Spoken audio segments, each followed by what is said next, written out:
Okay, guys. Another accounting video again, another day. Another sakit ng ulo na naman po tayo today. So let's move on. So natapos tayo sa video discussion natin about value-added tax. So ngayon dito naman tayo sa other percentage taxes. So sa other percentage taxes, we will talk about here a section in the National Internal Revenue Code, section 116 to 127. Okay, sir, para ang naaalala ko lang na sinabi mo, 117 to 127. Bakit naging 116, 127? Huwag kang malilito Yung sinabi kong section 117 to 127, yan yung mga transactions, okay, yan yung mga transactions na subject sa other percentage tax na kahit mag-exceed ng 3 million pesos yung gross sales ng mga yan, hindi pa rin yan subject sa value-added tax. Yung section 116 is still an other percentage tax, 3% yan.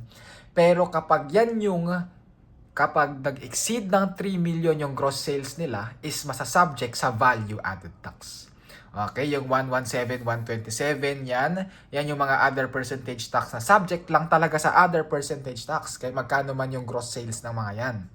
Yung 116 naman, ito, subject yan sa other percentage tax only if yung gross sales or yung receipts niya does not exceed 3 million pesos. Pero if it exceeds 3 million pesos, then they are not subject to section 116 but rather subject to sila sa value-added tax. Okay, pero yung other percentage tax natin as a whole is from section 116 to 127. So sa other percentage taxes, medyo marami yan. Kung mapapansin mo, 116 to 127, so that's an 11. 11 yan, pero wag kang ma-overwhelm. Kayang-kaya mo yung i-memorize kasi meron naman tayo dyang mnemonics. So ano mnemonics natin? Ito lang yan. SL, GPS. Okay, o cellphone. Yung cellphone mo meron GPS, SL, GPS yan. Tapos, Fawis ko, boyfriend. Okay, yan yung mnemonics natin. SL, GPS, Fawis ko, boyfriend. Fawis ko, BF. So, isa-isahin natin. So, ano ibig sabihin niya mga yan? Isa-isahin natin. Let's start with section 116 or the SLGPS. Yung SLGPS na yan, that stands for the sale or lease of goods, properties, and services. Sale or lease of goods, properties, and services. SLGPS. So, ito na yung tax rate natin. Meron tayong tax rate dyan of 3% to 1 or 1%. Okay, kung papansin mo, dito sa mnemonics natin, nandyan na yung mga percentage natin. Kasi kapag ako, minimemorize ko yan, yes. Pero para hindi ko makalimutan yan, sa actual exam natin, ang ginagawa ko dyan, sinusulat ko na yan. Nilalagay ko na dyan SL, GPS, FAWISCOBF or FAWISCO BF. Tapos sinusulat ko na yung mga rates dyan. Okay, alam ko yung F, andyan yung 2%, 3%, 5%. Sinusulat ko yan in a descending order para organize ako. Okay, sana lang makatulong sa'yo. Ganyan ko ginagawa, sana lang makatulong sa'yo. Hindi ko sinasabi na kailangan ganyan din yung gawin mo. Hanapin mo lang what works for you. Okay, iba-iba naman kasi tayo. So, let's move on Ano ibig sabihin ulit ng SLGPS na ang tax rate is 3% or 1% of other percentage tax? That is the sale or lease of goods, properties, and services. So, dalawa yung rate mo dyan. 3% and 1%. 3% of what? 1% of what? Gross sales daw tayo. Okay, gross sales. So, bakit sir dalawa? Yung 1% guys, yung 1% it applies only if yung date natin is from July 1, 2020 to June 30, 2023. That is during the pandemic days. Before July 1, 2020, lahat ng sales nila subject yan sa other percentage tax. After June 30, 2023, lahat ng sale, lahat ng lease of goods, properties, of services that does not exceed 3 million pesos is subject sa Section 116 of 3% naman. After June 30, 2023. Okay, sir. Other percentage tax Sa other percentage tax, guys, ang tinatax mo dito is yung sales. Hindi yung income yung sales tayo. Okay, ang difference ulit ng other percentage tax sa value-added tax, yung value-added tax, pwede mong ilipat sa ibang tao, yung pagbabayad. Yung other percentage tax, ikaw mismo yung magbabayad niyan. Okay, so ito ulit yung requirement natin in accordance with section 116, dapat yung gross sales natin does not exceed 3 million pesos or dapat hindi sila VAT registered. Kasi merong instances na yes, hindi lumagpas ng 3 million pesos pero VAT registered sila. Bakit? Anong tawag doon? Yun yung mga optional VAT registration. Okay, kapag VAT registered sila, hindi sila subject sa Section 116. Subject sila dapat saan? Sa 12% value added tax. Balik ka ngayon doon sa business tax overview natin na lagi kong sinasabi, once a transaction is subjected to value added tax, it can never be subjected to other percentage tax. And once a transaction is subject to value or other percentage tax, it can never be subjected to value added tax. Okay? O, ito yung mga exception. Ano yung mga tao na kapag hindi lumagpas ng 3 million pesos yung gross sales, is hindi pa rin subject sa 3%. Sabi daw, ito daw unang-una. If you are a self-employed person who availed the 8% option tax. Parang familiar sa akin yung 8% option tax. Yes! Yan yung nasa income taxation natin na topic under individual taxpayer na ang sinasabi, kapag subject ka sa 8% option tax or inavail mo yung 8% option tax, that is in lieu of number 1, the other percentage tax of 3%, and number 2, the income tax natin. Okay? So, if you are a self-employed person who availed 8% option tax, kahit na yung gross sale mo hindi lumagpas ng 3 million pesos, subject ka or hindi ka subject sa Section 116. Bakit ulit? Kasi yung 3% daw, binayaran mo na raw kasama ng 8%. Nakuha? Number 2 exception. Sabi daw, kapag daw ikaw is a cooperative. Okay? Sabi daw, lahat daw ng cooperative hindi daw subject sa Section 116. Of 3%. Except nga lang daw kung yung cooperative natin is nagbenta sa mga non-members. Then they are subject to other percentage tax of 3% in accordance with Section 116.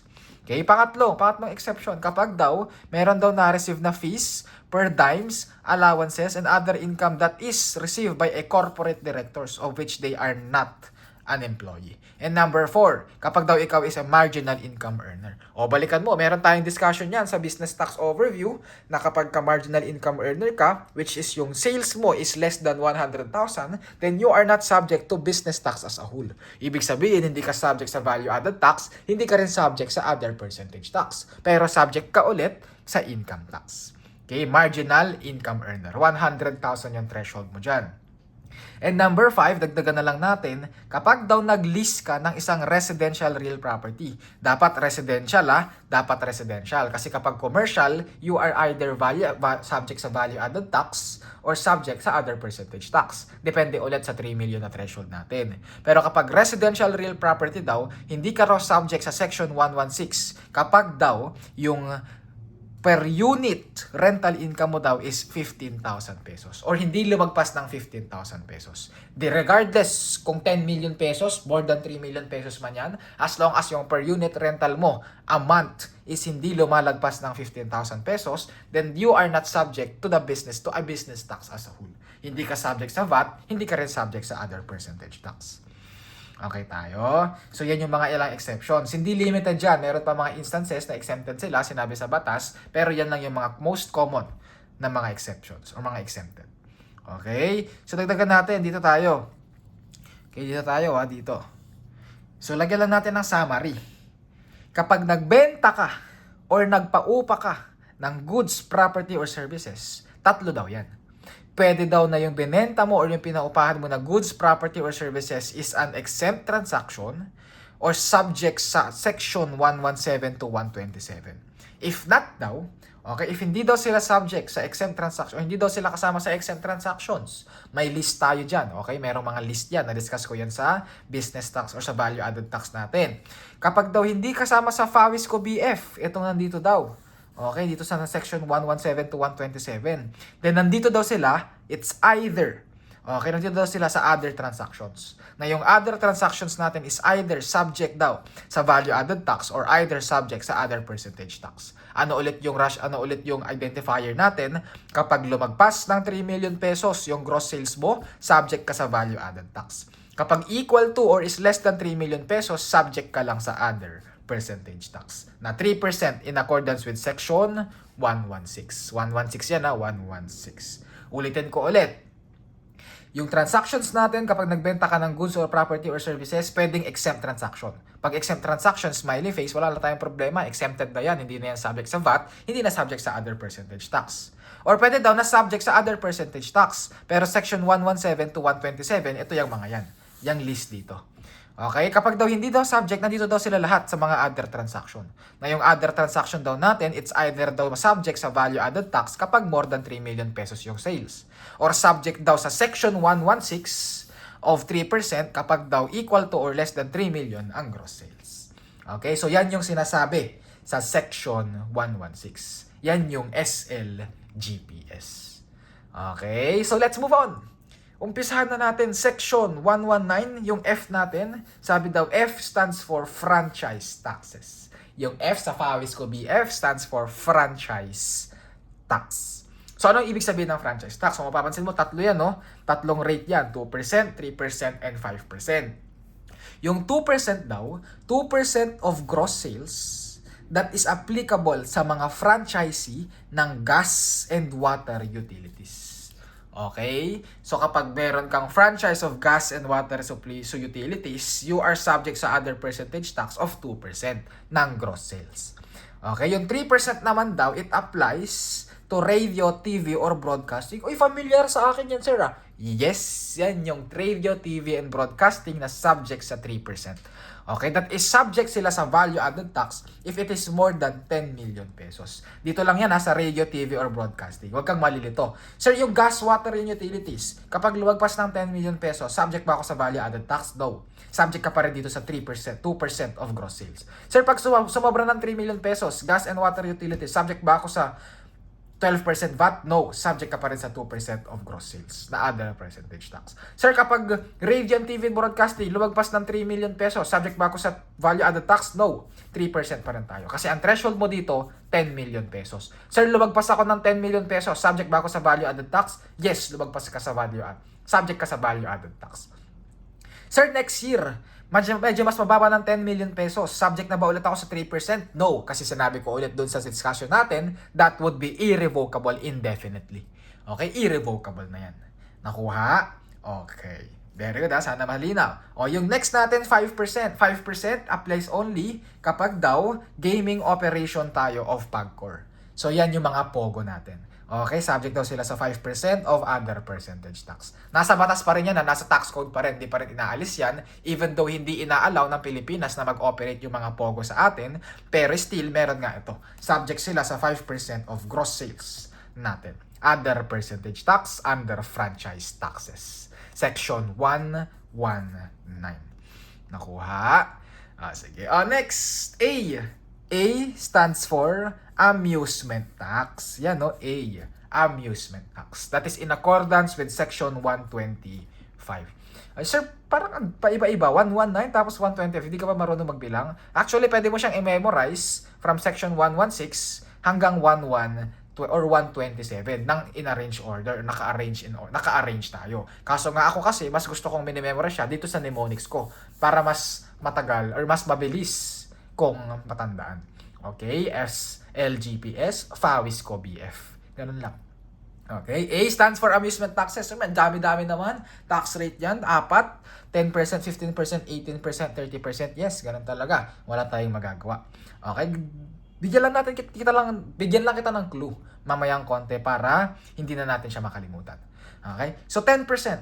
10% of gross receipts. Gross receipts yan, hindi gross sales. Gross receipts. Okay, 10% of gross receipts, applicable daw yan sa mga boxing exhibition natin. Okay, gross receipts of what? The admission fees. Ano daw ibig sabihin ng gross receipts? Yung admission fees daw natin. Yung ticket.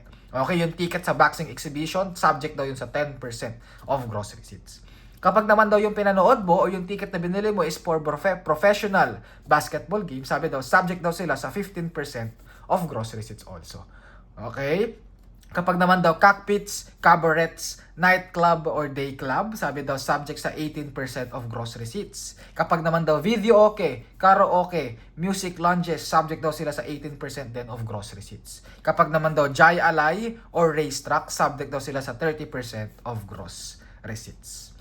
Okay, lagyan lang natin ng additional information. Kapag 10% of gross receipts subject sa boxing exhibition, sabi daw it can be exempted. Subject, pwede daw ma-exempt sila sa amusement taxes if daw na-meet daw lahat. Okay, lahat nitong requirement na to.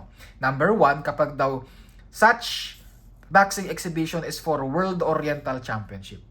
And dapat daw, one of the contender is a Filipino. And dapat daw, it is organized by Filipino. Or at least 60% of which was Filipino-owned. Okay, kapag na-meet lahat yung requirements na yan, or exempted sila sa 10% of amusement tax doon sa mismong boxing exhibition lang na yun. Okay, doon lang sa ticket na yun. Okay tayo. Next, dito naman daw, kapag daw yung income mo daw sa 18% tax rate natin, which is cockpits, cabarets, nightclub, videoke, karaoke, music, lunches, merong instances na merong mga other income yan.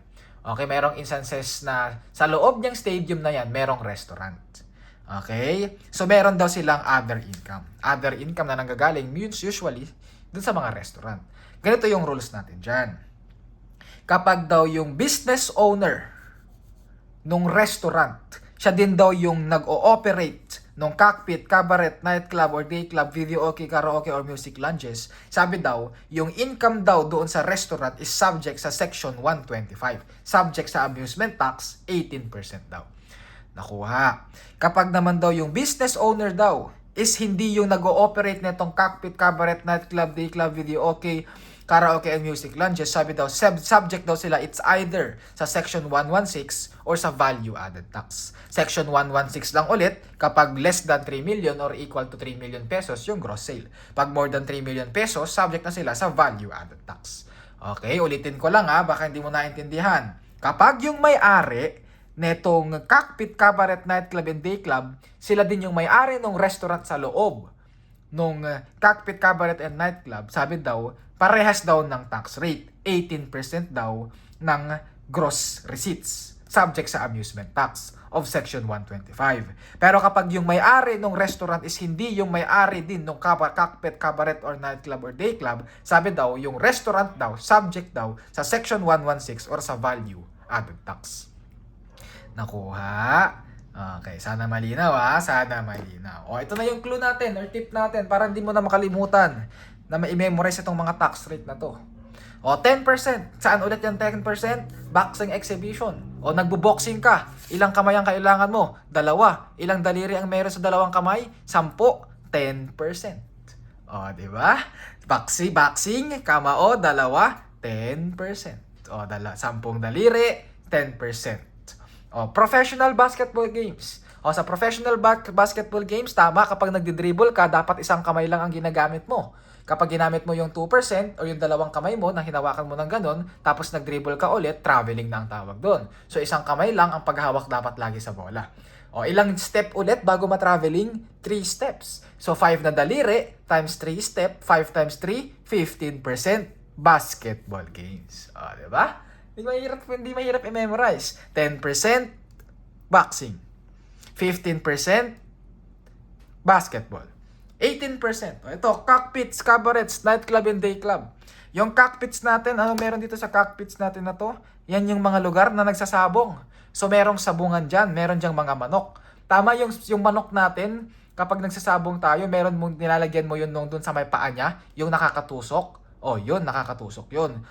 Yung nakakatusok, kung nagwe-wetting ka, tanong mo na lang sa mga matatanda dyan na mahilig mag-wetting or mahilig mag-bingo, ang 18, ang 18 is equal to nakakatusok po yun, guys. Yung nakakatusok, meron yan dito, cockpits, 18%. Cabarets, nightclub and day club. Dito sa nightclub and day club, ano meron dyan?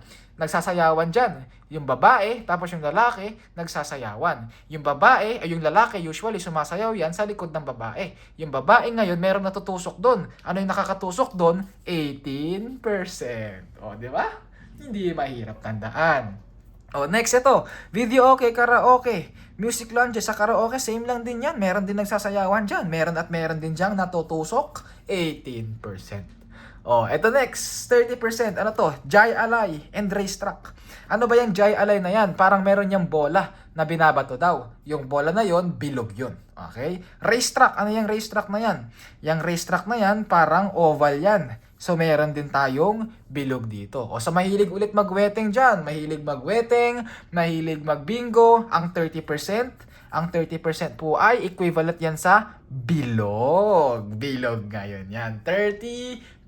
So, wag nang makakalimutan. 10% for boxing exhibition, 15% for professional basketball games, 18% kasi nakakatusok, cockpits, nightclub, day club, 18% nakakatusok kasi video okay, karaoke, 30% naman, ito ngayon yung bilog, tinutusok 30%. Okay, o sige, let's move on kung ano-ano na yung natututunan mo. Dito tayo ngayon sa W, sa Fawisco BF. Dito na tayo guys. W. Tatlo yan ha, 4%, 10%, and 10%. W stands for tax on winnings on race horses. Yan, W. Winnings. Saan ulit? Panalo ulit. Saan? Race horses. Okay? Nagsugal ka sa race horses. So, ganito yung mga nangyayari dyan. Yung panalo mo sa winnings on race horses, pwede daw nanggaling kasi ikaw yung may-ari ng kabayo.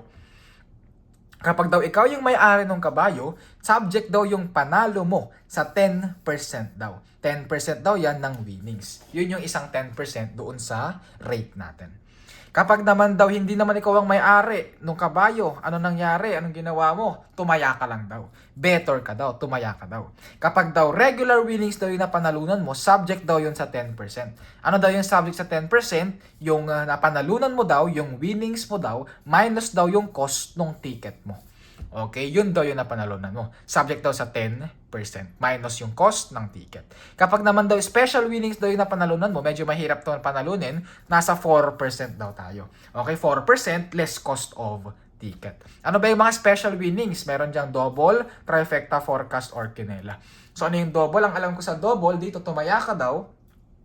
Tumaya ka, tapos tinayaan mo yung una at pangalawa. Kung sino yung first, tapos yung sino yung second. Kapag tamang-tama ka doon, panalo ka daw ng double. Pag trifecta, ang alam ko, tatlo yung tinayaan mo naman, tatlong magkakasunod, panalo ka doon, trifecta naman daw ang tawag doon. Pag forecast yata, hindi ko sure. Pero yung kinelang, alam ko, 4 na magkakasunod. Yung forecast yata, hinulaan mo na yung dalawa dito, mananalo daw. Hindi lang magkasunod.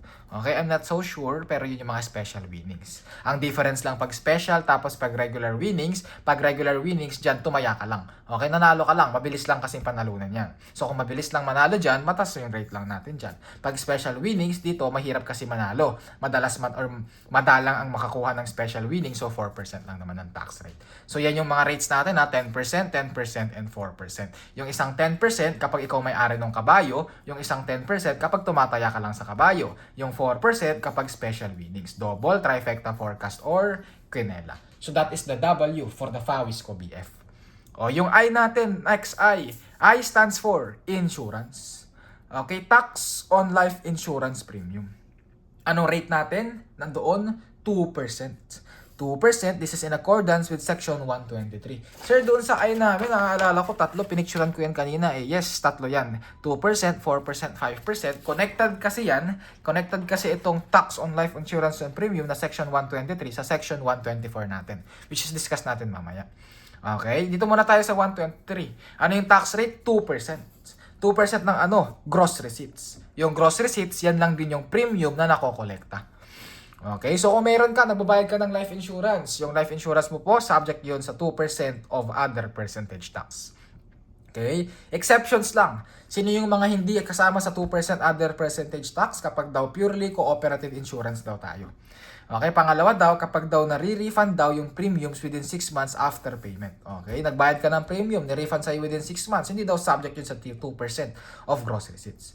Tapos number 3 daw, kapag nagkaroon ng reinsurance. Ano yung reinsurance, sir? Usually kasi yung isang tao, ini-insure yun, tama? Tapos yung insurance din na yun, yung tao na yun, nire-reinsure din daw yun. Para in case daw na magbabayad ka na ng insurance, yung insurance or yung risk, pinasa mo lang ulit sa isa pang insurance company. Nababayaran ka lang din ulit. So yun yung nangyayari sa reinsurance. Kapag reinsurance daw, hindi na raw subject sa 2% of other percentage tax. Okay? Number 4 naman, sa number 4, kapag non-resident ka daw. Tapos ikaw daw is non-resident, nagbayad ka daw ng tax or nagbayad ka daw ng life insurance premiums, tapos yung taxes naman daw, nabayaran mo na sa abroad. Kung nabayaran mo na raw yan sa abroad, hindi na yan subject sa 2% of other percentage tax. Okay? Nalagi mo lang tatandaan, premiums on health and accident insurance are not subject to other percentage tax. Okay? Premium tax and value-added tax whether received by life or non-life insurance company. Kapag yung binayaran mo is for health and accidental insurance. Nakuha tayo. Nakuha. So, yan yung section 123. 2%. Yung I ulit natin sa Fawisco BF stands for insurance. Yung isang insurance natin, which is 4% and 5%, is in accordance with section 124. Sinabi dito sa section 124 that these are tax on agents of foreign insurance companies. Okay, dito naman guys, yung insurance natin is hindi life. Dito kasi life insurance. Dito ngayon non-life tayo. Fire, marine, and miscellaneous insurance. Okay, ang rules lang dito, kapag daw yung, tapos dito daw, dapat yung insurance company is a foreign. Okay, foreign dapat. Ngayon, ang sabi dito, kapag daw yung nakakolekta ng premium natin is yung agent lang, hindi yung mismong company, yung rate lang daw is 4%. Kapag daw yung nakakolekta ng premium is directly yung insurance company mismo, yung foreign insurance company mismo, sabi daw ang tax rate is 5% daw. Okay? So, lagyan natin ng summary. Si life insurance tapos non-life insurance. Pag life insurance, regardless kung domestic company or foreign company, subject yan sa 2% of life insurance premium in accordance with section 123. Kapag non-life naman daw, kapag domestic company yung nagkolekta, yun subject sa value-added tax. Kapag daw foreign company daw ang nakakolekta, tignan mo daw. Pag agent daw, nanggaling daw muna sa agent, 4%. Kapag directly by company nagbayad, 5% naman. This is in accordance with section 124 of the tax code. Okay, so that is for the I. So let's go on with S. Ito ngayon tayo sa S. Okay, S stands for stocks naman. Kaya dalawa yan, no? 6/10 and 1/10%. Na-discuss ko na to sa income taxation. Section 127 is stock transaction tax. Anong sinabi sa stock transaction tax? Stock transaction tax, ito yung mga taxes na ini-impose mo kapag nagbenta ka ng share. Na yung share dapat is a listed share or is a traded share na subject sa 6/10% of 1%. Okay, that is before SIMEPA. Na after SIMEPA, beginning July 1, 2025, sabi daw, yung 6/10 of 1% daw, binabaan daw, ginawa daw 1/10 of 1%. Okay, that is for the gross rates upon sale of shares that are listed and traded. Okay, dito sa section 127 before, meron pa tayong tinatawag na tax on initial public offering. Dito sa initial public offering, hindi pa listed dati yung stocks, tapos biglang naging listed yung stocks. Before ilagay sa stocks, sa stock exchange, binibenta mo na ng ganito, initial public offering. So dati meron yang sariling stock transaction tax. Pero ngayon, repealed na yan. Okay, wala na yan. So meron ka makikita dyan minsan na 25%, 33 and 1/3%, tapos yung isa, more than 33 and 1/3%, guys, wala na yun. Wag mo nang pahirapan yung sarili mo, repealed na yun. Hindi na yun applicable as of this date. That is in accordance with the Bayanihan to Recover as One Act, in accordance with RA 11494. So yan yung section 127. So that is for the S. So let's go and move on for the letter C. So malapit na tayo.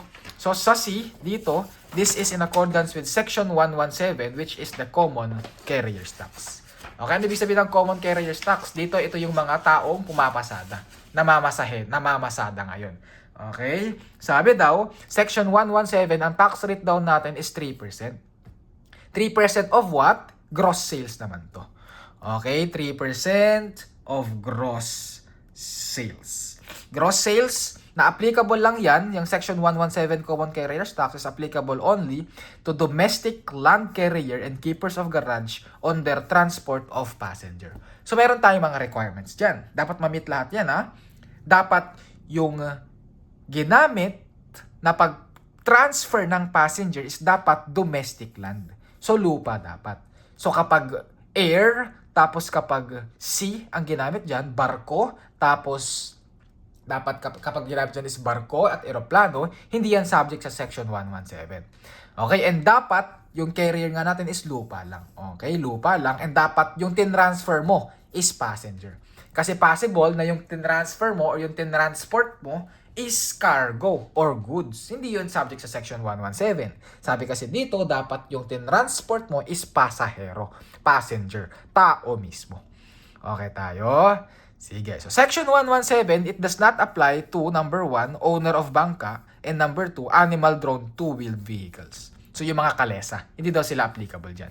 Okay? Meron pa. Sabi sa Section 117 dati, yung provision daw saying that a common carrier's tax applies to actually minimum or to actual, yung actual na nakokolekta or actual gross sales, or the minimum monthly gross receipts, whichever is higher, is already repealed. Inalis na yan in accordance with Revenue Regulation number 9-2007.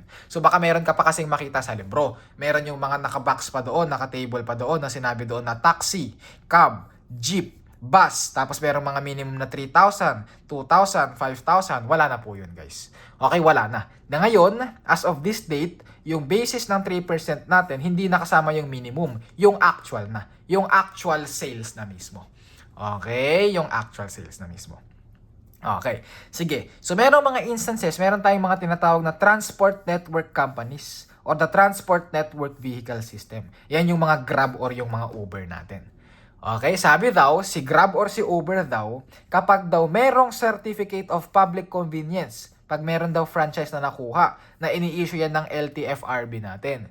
Sabi daw, kapag daw with certificate of public convenience, then they are subject to 3% of Section 1177. Section 117. Dito daw, kapag meron daw certificate of public convenience. Kapag daw walang certificate of public convenience, subject daw sila sa 3% pero in accordance with Section 116. Yan na yung SLGPS. Na kapag more than 3 million pesos ulit saan subject sa 12% of value added tax. Pero kapag merong certificate of public convenience si Grab or si Uber, kahit na sobra ng 3 million pesos yan, wag kang mag-alala. Ito na yung rate natin, fixed yan, 3% of other percentage tax. Okay tayo. So that is in accordance with Section 117. Yan yung C natin. Eh sir, alam ko, nakita ko kanina yung C ko, dalawa. 3%. Pero parehas naman. Dalawang rate pero parehas nga 3%. Yung isang C guys, it applies dito sa Section 118 natin. Okay? Well, Section 118 is the percentage tax on international carrier naman. Carrier pa rin. So letter C pa rin. Pero dito, international. Dito kasi domestic, tapos dapat land carrier. Dito, international carrier. Pag international carrier, syempre, yung nagtatransport, international. So, wala nang land dyan. Huwag ka na umasang meron dyan land. So, yung international carrier natin na yan, it applies only to air and sea. Okay? Air or sea lang. Okay? Ang tax rate, 3% of gross sales ulit. Parehas lang dito. Okay? Pero, yung rules. Okay? International carrier ito na dapat daw subject sila sa 3% of gross sales if daw yung tinransport daw nila is cargo or goods only. So kapag nag-transport yan ng passenger, ng tao, ibang bagay na yun. Yung subject lang sa 3% under Section 118 dapat daw cargo or goods lang. Okay, tandaan mo na lang ha, si international carrier is also subject to 2.5% of gross Philippine billings under income tax. Nasa income tax naman yan. So, lagyan natin ng summary para mas maintindihan mo. Baka nalilito ka na. Nalilito ka na siguro. Malamang sa malamang. Ito tayo summary. Okay? Kapag yung carrier natin is a domestic carrier, tignan mo daw. Saan daw siya nag-transport? Pag dumaan daw via land, gamit ang lupa. Tapos ang tinransport daw is tao. In a section yan, subject yan sa Section 117 of Common Carriers Tax. Kapag daw ginamit is lupa, dumaan sa lupa, pero ang tinransport is goods or cargo, subject daw sa Section 116 kapag less than 3 million. Kapag more than 3 million, then subject daw sa value added tax. Okay? O kapag domestic daw na ang dinaanan daw is hangin or sa himpapawid or sa tubig. Okay? Sabi daw, kapag daw from Philippine to Philippine, then subject daw yun sa 12% value added tax. Ibig sabihin, nanggaling dito, nandito sa Manila, galing sa Manila, pumunta ng Cebu, gamit ang domestic, tapos ang dinaanan is tubig or hangin, then they are subject to 12% of value added tax. Kapag naman daw Philippine to foreign corporation, yun, subject sila sa value added tax pero 0%. Bakit 0%, sir? It is considered daw kasi as export. Okay? Export sale daw kasi yan. Okay? Nag-export ka daw ng tao. Nakuha? Okay. Ngayon daw kapag from foreign corporation to Philippine, okay, domestic siya pero nanggaling sa ibang bansa. So, import naman daw. Kapag sabi daw, kapag import daw, exempted daw yun. Okay? Exempted daw kasi considered daw sila as income outside the Philippines. Kaya, exempted. Okay, exempted yan. This is regardless kung yung tinransport mo is passenger or goods kapag via air and sea tapos domestic carrier. Nakuha? O, kapag international carrier, wag ka nang umasang merong international carrier na babiyahe ng gamit ang lupa. Walang ganyan. So dito na tayo mismo sa air and sea. Okay, kapag daw ginamit daw is hangin or tubig, sabi daw, from foreign country to Philippine country, then it is also an income outside the Philippines. So exempted daw. Kapag naman daw nanggaling sa Philippines to foreign country, sabi daw, tignan mo daw muna. Kapag daw yung tinransport mo is pasahero, then they are VAT exempt also. Export yan, pero hindi subject sa value added tax, so hindi subject sa 0% VAT. Kaya ang mangyayari, VAT exempt na lang. Kapag ang tinransport mo is goods or cargo, subject daw yan sa Section 118 of the Tax Code, which is subject sa 3% of the gross sales. Okay, so that is for the C. O, so dalawa na lang. Yung O, tapos yung BF. Okay, what stands for O? So ano ba yung O? Sabi daw, dito sa O, ito daw yan.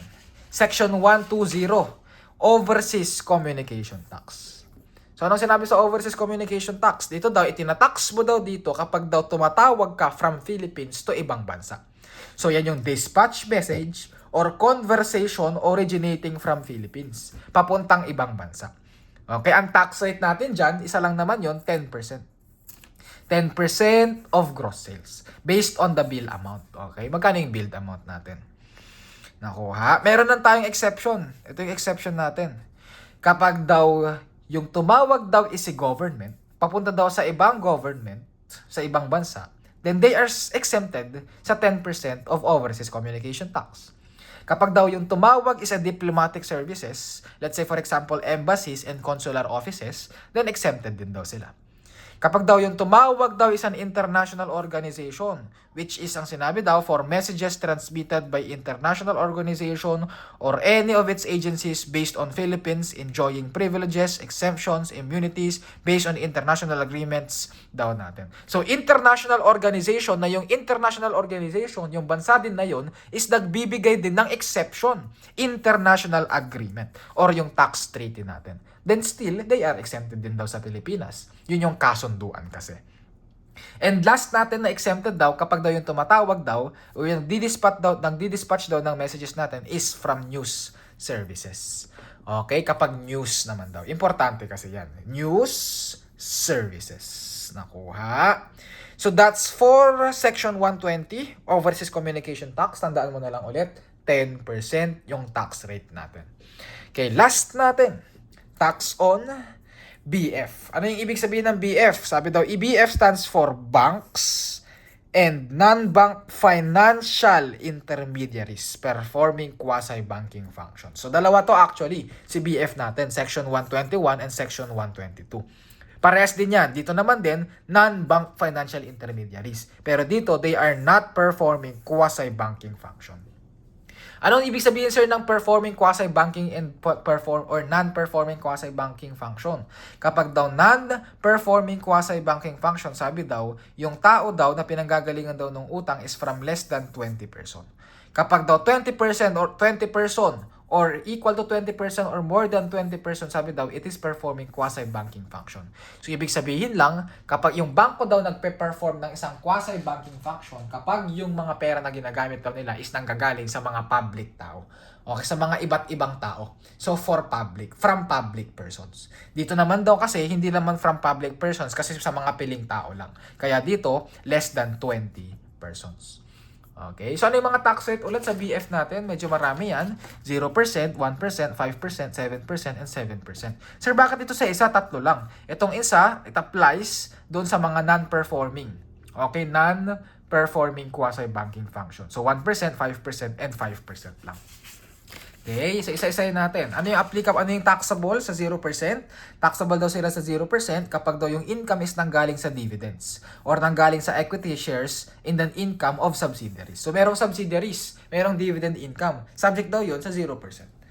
Okay, yung income from dividends sa subsidiaries is 0%.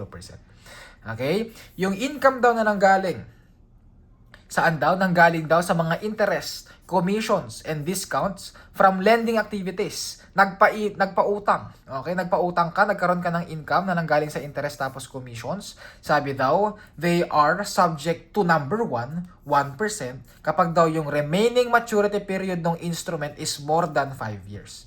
Kapag daw yung remaining maturity period daw ng instrument is less than 5 years, then they are subject sa 5% daw. Okay, 5%. So, tumaas pag less than 5 years. Take note mo yung word yung sinabi dito na word, remaining maturity. Remaining maturity. So, hindi ibig sabihin na si bangko nag-invest sa isang 10-year investment na merong interest income na buong yung interest income na yun is subject sa 1%. Kasi 10 years, kasi more than 5 years. No. Okay, after 6 years, ilan na lang ang maturity period nun? 4 years na lang. So, less than 4 years na, lilipat from 1%, magiging 5% na. Okay, tandaan mo na lang yan. 1% and 5% parehas yan na nanggaling sa interest or sa commissions.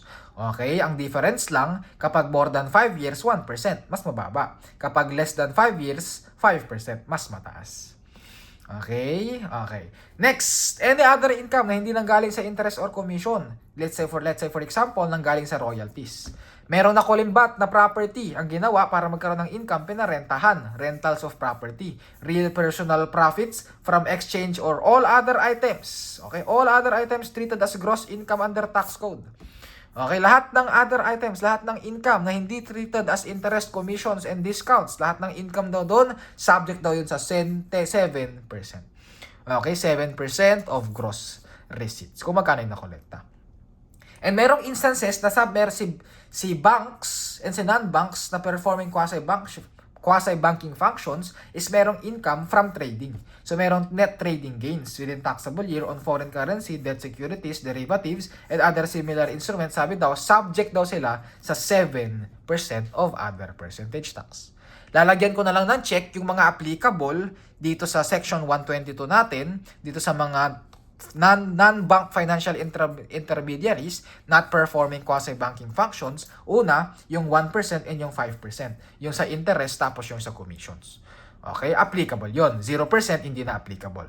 Next, yung isang 7%, yung nanggaling sa other items treated as gross income under tax code. Any other income daw na hindi interest and commission, hindi nanggaling sa net trading gain. Sabi daw, subject din daw yon sa section 122 sa mga non-banking financial intermediaries non-performing or not performing quasi-banking function, pero yung tax rate daw is 5% na lang, hindi na 7%.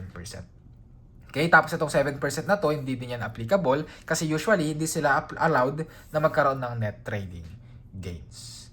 So that's it for other percentage taxes. So dito sa other percentage taxes, madali lang ito. Very straightforward yung computation natin dito. I-multiply mo lang sa tax rate. Ang problema mo lang dito, dapat memorize mo yung mga tax rate natin.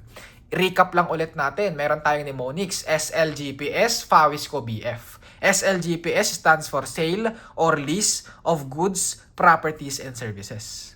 Okay, F for Franchise, A for Amusement Taxes, W for Winnings, I for Insurance, S, Insurance on Life and Non-Life ito, S for Stock Transaction Tax, C for Common Carriers Tax, tapos mga International Carriers, O for Overseas Tax, BF for Banking and Non-Financial Intermediaries performing quasi-banking functions, and those non-banking intermediaries performing or not performing quasi-banking functions. Okay? So okay, ito pa pala. In addition lang, filing of percentage tax. Any percentage taxes, lahat yon SLGPS, FA, FAWISCO, BF, must be filed every 25th day after the end of the quarter using BIR form number 2551Q. Exception to that general rule lang kapag daw applied ka daw or yung tax rate mo daw is in accordance with section 127 or the taxes on winnings, sabi daw, i-report mo daw sila dapat 20th day. Every 20th day after end of the month. So monthly naman tayo dito using BIR form number 1600WP.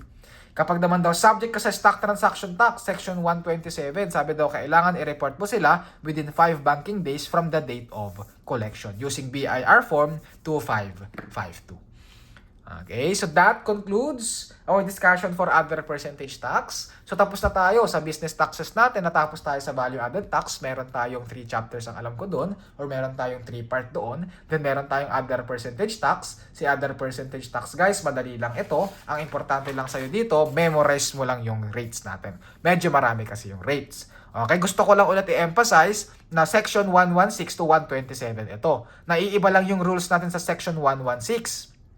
Kasi yung section 116, kapartner niya yung value added tax. Na kapag more than 3 million pesos, subject sa value added tax. Pag less than or equal to 3 million pesos, subject sa 3%. Na nabawasan lang ng 1% from July 1 to June 30, 2023. Okay, tapos yung any other percentage taxes, yung FAWISCO BF natin, kahit na sumobra yan ng 3 million pesos, hindi yan subject sa value added tax. Isa lang yung number 1 na exempted dito, yung 3% natin sa franchise, na yung franchise from radio or TV broadcasting companies, na kapag sumobra naman ng 10 million, hindi 3 10 million pesos, then they are subject to value added tax irrevocably for an indefinite period of time. Okay, so that is for the other percentage tax. Sana natutunan natin. Sana may natutunan tayo. Yun lang muna. Good luck. God bless. Take care and ciao.